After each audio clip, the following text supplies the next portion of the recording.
Vous savez, la Chine, c'est le seul pays au monde qui ait vraiment compris la diplomatie de la mondialisation. S'il y a quelqu'un qui peut sauver les meubles, en ce moment, c'est la Chine. Mais si la Chine sauve les meubles, elle prendra pas mal de ces meubles pour garnir son propre appartement. Je pense que Poutine n'a pas envie d'un accord entre l'Iran et les États-Unis, parce que ça le priverait de ce partenaire qu'il ne flatte pas beaucoup, qu'il ne gâte pas beaucoup, mais qui l'aide quand même pas mal dans le conflit ukrainien. Et donc, je pense que Poutine va s'arranger, ou en tous les cas faire des prières, parce que c'est sa nouvelle pratique de prier, pour que cet accord ne soit pas conclu entre l'Iran et les États-Unis.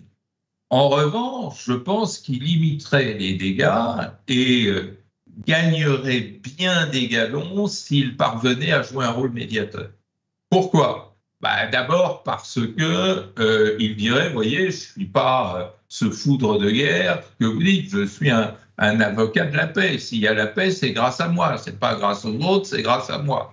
D'autre part, parce qu'effectivement, ça lui redonnerait la main au Moyen-Orient. Il n'a plus la main au Moyen-Orient. Il a perdu la Syrie, il a perdu l'Irak depuis 2003, il a perdu pratiquement même tout soutien au sein des mouvements palestiniens. Et donc, ce serait une deuxième bonne opération. Troisième bonne opération, ça lui permettrait de concrétiser la connivence dont il rêve avec Trump.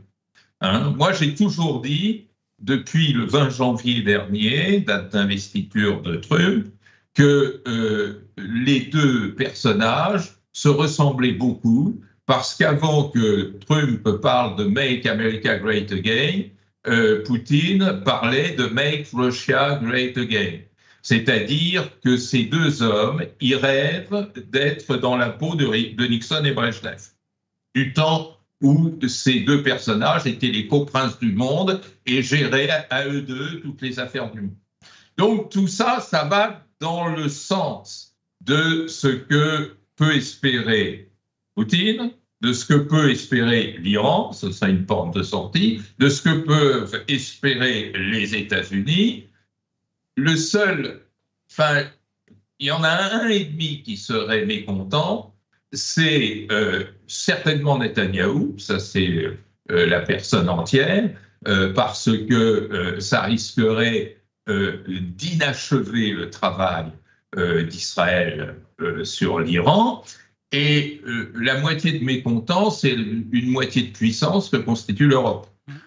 Et assez imprudemment, Emmanuel Macron a dit non, pas question que la Russie se mêle de ses affaires, etc.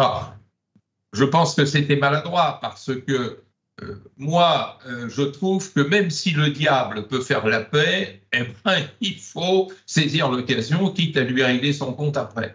La situation est beaucoup trop dangereuse pour faire la fine bouche sur la personne qui apportera la paix.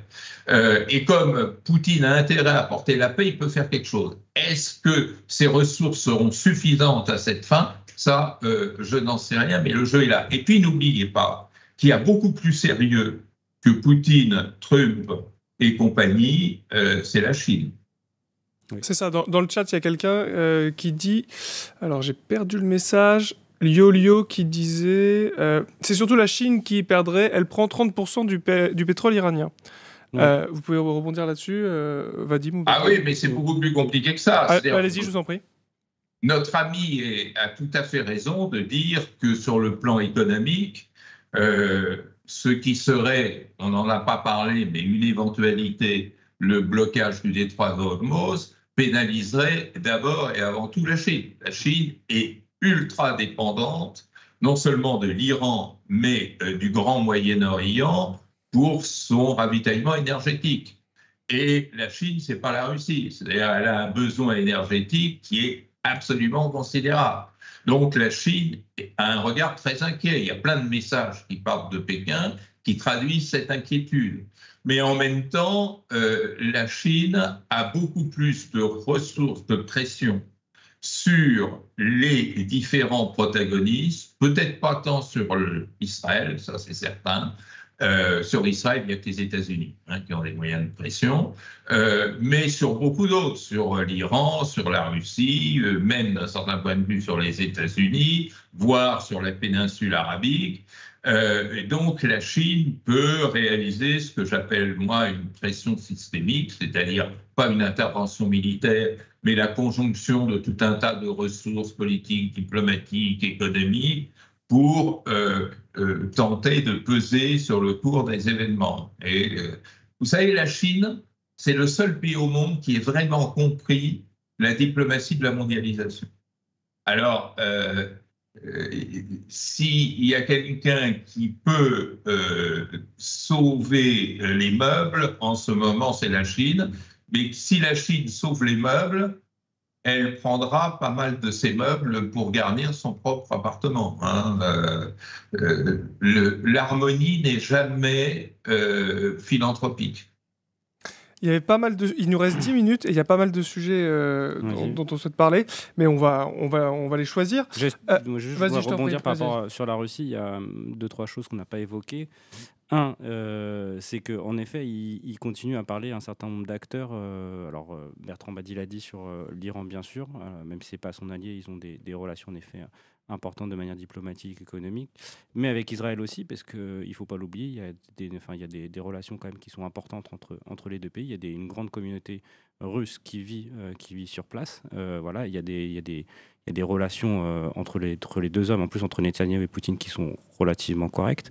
Et troisième chose, sur la dépendance, par exemple, de la Chine vis-à-vis d'Iran pour son pétrole, la Russie se frotte les mains quelque part, puisque ça veut dire que la Chine va être dépendante encore davantage des sources énergétiques russes, puisque l'un des partenaires aujourd'hui principaux de la Russie, c'est la Chine, dans cette période de sanctions, de manière économique et énergétique, puisque la Russie assure en tout cas de ce côté-là tout un volet vis-à-vis de la Chine.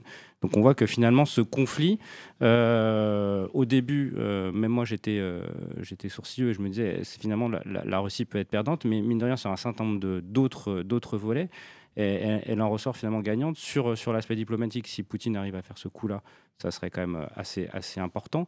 Et sur le côté économique, finalement, par exemple, l'augmentée du prix du pétrole, forcément, la Russie en profite de manière économique, alors que ces derniers mois, elle était quand même marquée par une forte inflation, sur une chute du pétrole, et qui forcément avait un impact sur la guerre qu'elle menait en Ukraine, sur son budget militaire. Donc on voit que sur pas mal de ces indices-là, mine de rien, la Russie s'en sort finalement pas trop mal.